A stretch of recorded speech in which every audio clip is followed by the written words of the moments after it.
Grâce à la ville de Muret, Gaby a pu récupérer une certaine quantité de d'if, de Taxus baccata exactement. La ville nous a permis de récupérer ces arbres et au lieu de les jeter comme il est coutume de le faire d'habitude en déchetterie, on a pu les préserver. Gaby a mis en œuvre d'abord son champ, donc un gros espace, ses tracteurs, etc. Ça fait qu'il y a à peu près une centaine d'arbres, c'est ça? 111 exactement. Il y a 111 arbres donc qui sont sauvés aujourd'hui. Alors 111 arbres qui ont pu être récupérés et replantés.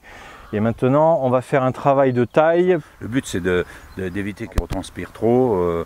Ça a été un prélèvement au tractopelle.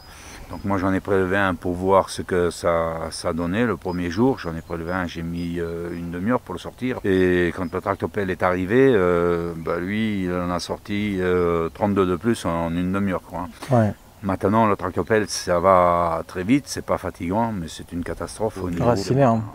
Oui, le problème, c'est que le tractopelle, c'est un outil très bien pour les chantiers. Lorsqu'on prélève un arbre, on est méticuleux. Donc normalement, on doit prélever un arbre, il vous faut à peu près une demi-heure pour le sortir, une demi-heure, une heure, suivant les conditions et là où vous êtes.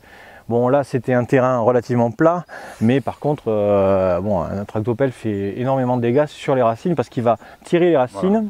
Voilà. Du coup, ça donne un côté élastique et ça va tout arracher. Ça casse la motte également. Voilà, alors, le fait que la motte soit importante également, vous avez pu le voir sur d'autres vidéos, la motte, ça permet de préserver les petites radicelles, les radicelles qui sont très fines.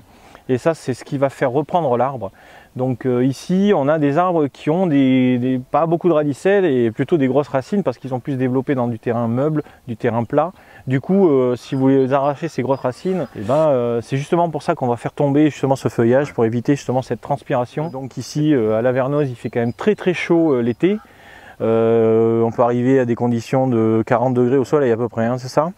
Donc pour éviter justement que l'arbre dépérisse au soleil, il faut absolument lui enlever beaucoup de végétation pour qu'il puisse reprendre correctement. Voilà. Après j'ai mis un arrosage et une brumisation, donc ils sont énormément... Ils vont être arrosés, tout. Bon, l'avantage ici c'est qu'il y a un puits, donc ils baignent quand même dans l'eau. Vous pouvez voir derrière nous là, hein, c'est assez grand. Il y a 111 arbres. Gaby a installé de suite un arrosage automatique pour pouvoir quand même pulvériser les arbres qui soient dans de très bonnes conditions. La terre a été remuée, les sillons ont été faits au tracteur. Oui, donc, heureusement que j'ai mes engins parce que sans ça c'est impossible à faire. Bon, je vais essayer de vous intégrer dans la vidéo des photos où vous pouvez voir ce qu'a fait Gaby en amont de ce travail aujourd'hui. Donc c'est quand même un travail de titan. Le chef de chantier, donc Louis, qui était grâce à qui ça s'est fait, hein, ce prélèvement, qui a été un personnage très important dans la réussite du projet, puisqu'il a poussé la plaisanterie jusqu'à me prélever le premier 33 arbres en me disant bon, on arrête là, tu vas replanter, tu reviens demain. Ah, ils ont joué le jeu quoi. Oui, il a joué le jeu à fond. Hein, on tient à remercier à travers aussi cette vidéo l'ensemble de l'équipe de Muret, des gens qui ont travaillé sur ce chantier. Voilà, qui ont joué le jeu à fond. Hein. C'est la première fois que ça m'arrive d'ailleurs de pouvoir de prélever comme ça. Alors, des ifs prélevés dans ces conditions-là, moi je n'ai pas l'habitude, hein. Je ne sais pas ce que ça va donner. Je table sur 50% de reprise, donc 50% de mortalité, c'est énorme. On part sur le fait que ces arbres ils seraient morts de toute façon dans tous les cas. Ils allaient à la déchetterie, donc on part sur une base de 111 arbres, on a dit. Voilà. S'il y en a 50 qui reprennent, 50-60 qui reprennent. Et j'en ai jeté une... qui n'était pas récupérable. Tu m'as dit qu'il y avait une association, il y avait une personne du milieu associatif qui est venue pour poser des questions justement sur ces arbres, qu'est-ce qu'on allait en faire. Oui, j'ai eu un article dans la dépêche, parce qu'il y a eu un comité de défense qui s'est créé pour les platanes et pour aussi occulter les ifs. Les ifs, ouais. Et donc quand ils ont vu que ces arbres ont été prélevés, ils ont été super contents. Sur la dépêche du Midi, vous pouvez voir donc cette photo où on voit l'article de la dépêche du Midi. Encore une fois, Gaby se fait remarquer sur la commune de Muret et de la Vernose. Ils me connaissent bien, hein, parce que tous les ans, ça fait déjà 8 ans que je leur fais une exposition pédagogique avec les oiseaux, hein, donc avec les enfants des écoles de Muret. Ouais. Donc je travaille avec la municipalité de Muret, donc eux me connaissent bien, ils savent ce que je fais connaissent les... Tu es toujours dans la pédagogie, Oui, pour apprendre pour les jeunes, pour les enfants, aussi ouais. pour le milieu carcéral, puisque tu travailles Oui, aussi dans le milieu voilà, carcéral, et etc. toujours hein. à Muret, je travaille Enfin, tu travaillais, parce que maintenant tu es à la retraite, mais tu travailles toujours quand même en collaboration avec eux. L'activité bonsaï du centre de détention de Muret, ça existe toujours. C'est toujours le jeudi, je vais toujours donner des cours à la prison bénévolement. Hein, Si vous ne connaissiez pas encore le personnage de Gaby Becker, voilà, c'est quelqu'un qui a toujours beaucoup d'activités. Voilà. Donc on vous présente les outils avec lesquels on va travailler aujourd'hui. Donc bon, les petits, donc ça va être du sécateur. Ici c'est un sécateur de Kanechin, pour ne pas citer la marque. Ça c'est japonais. Bon là vous pouvez reconnaître une pince ronde de grand diamètre. Et ensuite des sécateurs, des grosses pinces pour tailler les grosses branches. Donc vous avez plusieurs dimensions. Vous avez une dimension un peu plus grande encore ici. Voilà avec quoi on va travailler aujourd'hui sur ces arbres pour les alléger. C'est quand même un gros travail, hein, parce que moi j'en ai taillé 6 et donc je me suis chronométré, j'en fais 5 à l'heure. Gaby aujourd'hui nous a appelé parce que bon, le travail de taille sur ces arbres c'est environ 1 par quart d'heure, entre 10 minutes et un quart d'heure pour tailler un arbre comme ça. Donc comme il y en a plus d'une centaine, valait mieux être 5 ou 6 pour travailler, parce que tout seul ça va être un petit peu long. Alors pour certaines séquences, je suis obligé de passer en off parce que j'ai eu quelques soucis de micro sur le chantier. Ici vous pouvez voir Gaby en train de travailler sur un IF et de nous montrer les différentes tailles que nous allons faire. Il explique brièvement les coupes qui doivent être quand même relativement drastiques. Vous avez compris, hein, c'est pas compliqué. Il suffit... Ah oui, c'est très dense, hein. C'est pour ça qu'on passe du temps. Hein. Il y a des pousses partout. Hein. Donc, ça reprend super bien. C'est des pousses depuis que tu les as replantés? Je sais pas. Non, ça fait maintenant. C'est trop tôt. C'était prélevé. Il venait juste de débourrer quoi en fait, non? Ouais, c'était le jour de la Saint-Valentin, je me rappelle, parce que Fabrice m'a dit qu'est-ce que ça va faire à ta femme? J'ai dit je vais vous faire un IF, j'en ai beaucoup en ce moment. L'IF est un bois qui est très dur. On le voit bien sur les vidéos, on est tout le temps en train de forcer sur les sécateurs.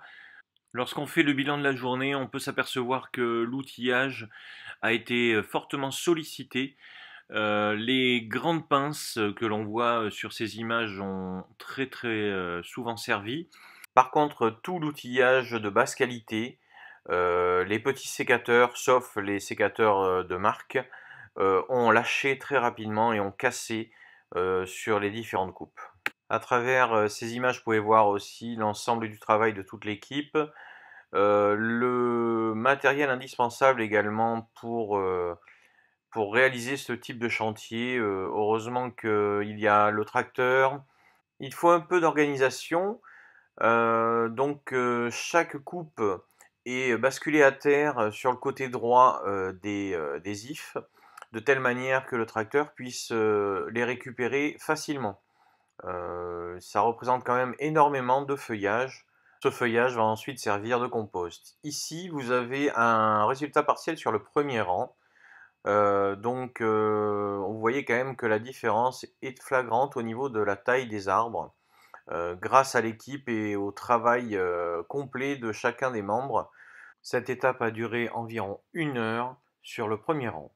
Je vous ai mis en accéléré ce plan parce que je trouvais qu'il était relativement intéressant dans le sens où on voit bien l'évolution de la taille de cet arbre et l'utilisation du grand sécateur pour réaliser l'ensemble de ces coupes. Ici, on voit également l'ensemble des coupes qui sont faites à peu près à 10 cm du tronc, ce qui permet d'avoir des moignons sur lesquels on espère il va y avoir de la reprise et donc des nouveaux bourgeons qui vont se développer. Les dernières coupes réalisées sur la tête permettent de finaliser l'ensemble de cette taille pour cet arbre. Chacun est affairé à son arbre et on saute d'un arbre à un autre en permanence, ce qui permet de faire avancer le chantier. On est bercé également par toutes les blagues que nous raconte Gaby toute la journée. Ça c'est comme le mec Salomon, tu sais, qui va chez le sexologue. Il va chez un sexologue, il dit voilà, je veux savoir si au niveau du sexe tout va bien, donc il fait avec une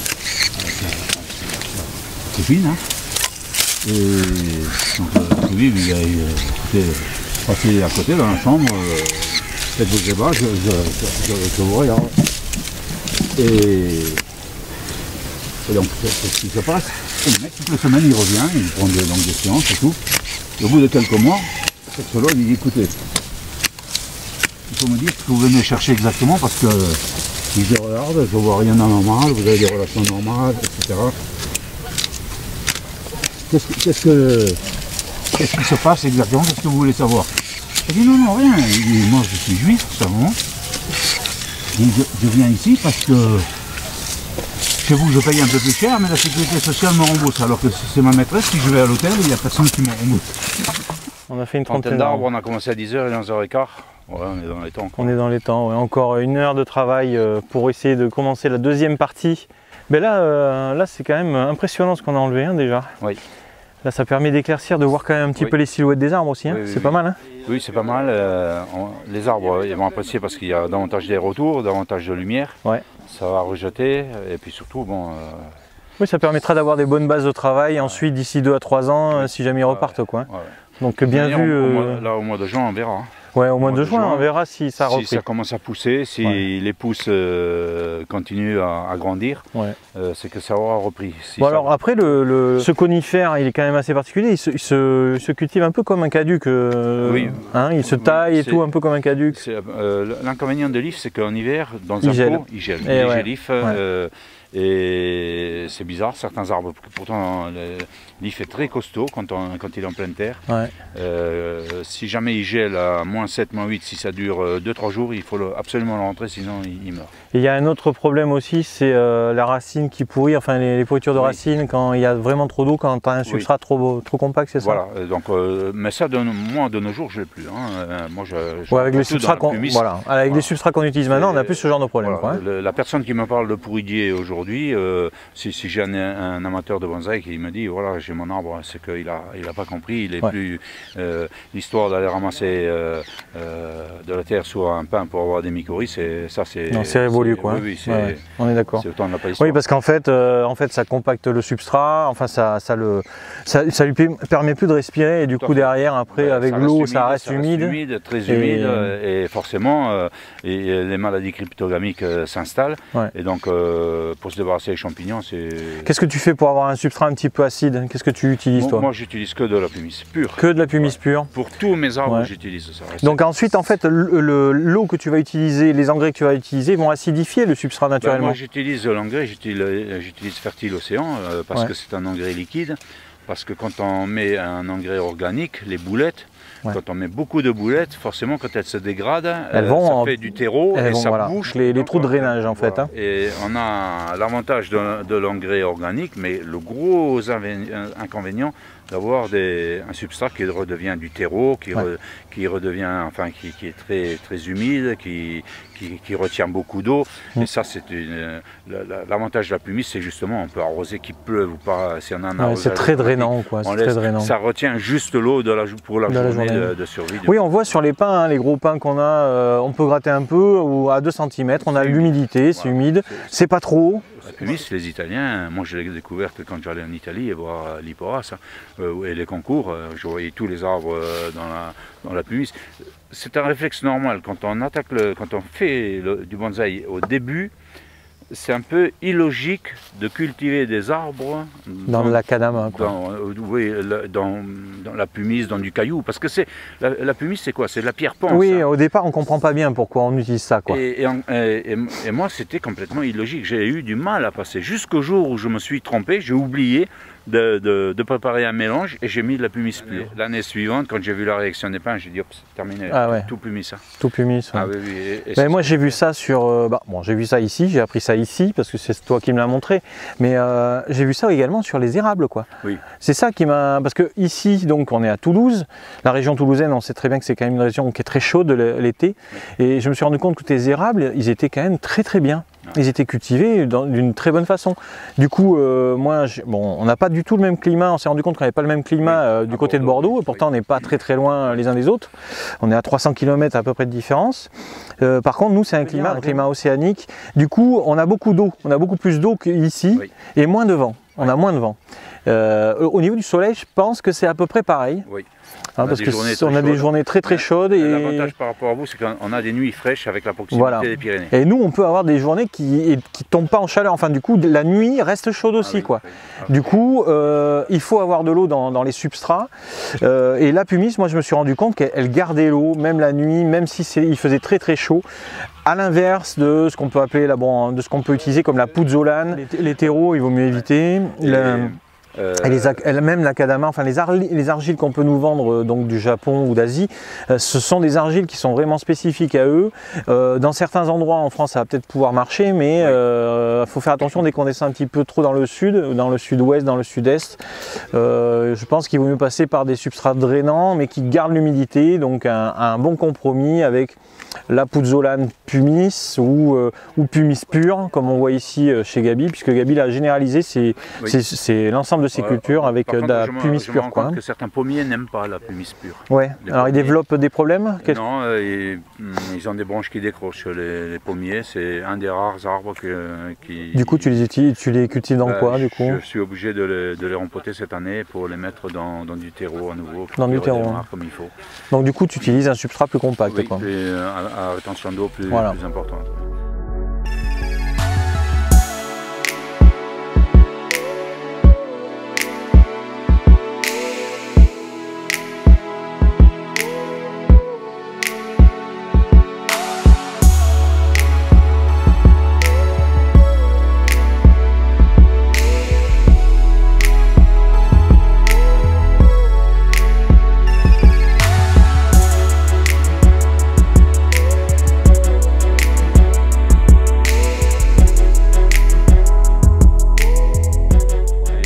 Tous vu des tas de gravillons pour faire les routes. Oui, tout à fait. Sur les bords des routes. Allez en juillet, août, un tas de gravillons qu'il a depuis un mois, et s'il n'a pas plu pendant un mois...